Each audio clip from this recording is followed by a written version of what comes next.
This song presented by Panchmukhi Bajrang Recording Studio.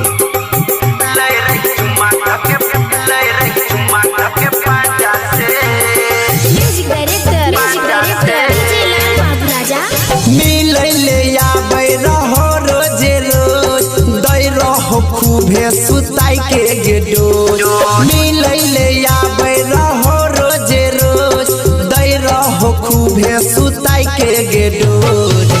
लै रही चुम्मा के पांजा से देख रहो मैयो दरवाजा से लै रहो चुम्मा के पांजा से देख रहो मैयो दरवाजा से।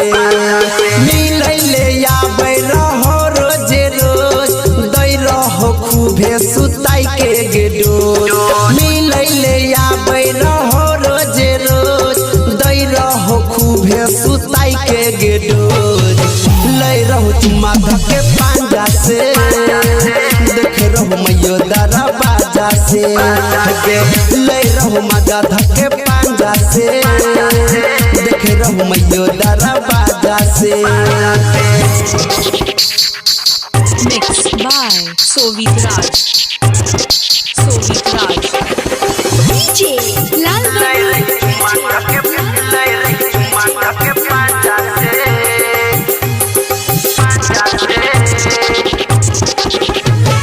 टोला मोहल्ला सब जान गेलो छौरी तोहर खेल गे।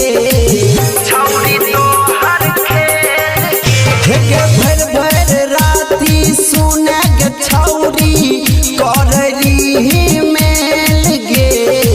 सुन के बात हेगे चढ़ै छो लहर कहै छो बाप तोहर खाइ लेबो जहर। तोरा पर सबके लागल रहो यास गोतिया लैया करे रहो विश्वास।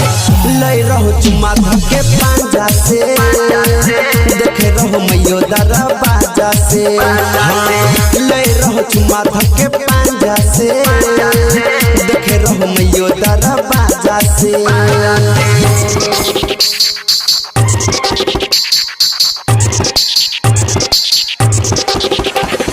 DJ लाल बाबू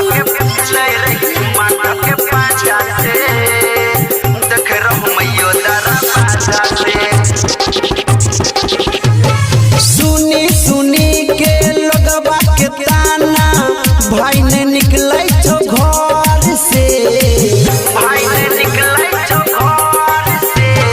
छौरा अमितवा भाग गेलै दिल्ली तोहर बाप के डर से।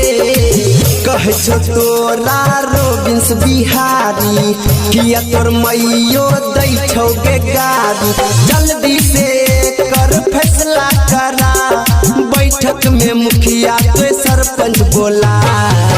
मर रही खूबे तू माजा के देख रहो मैयो दरवाजा से मर रही खूबे तू माजा के देख रहो मैयो दरवाजा से।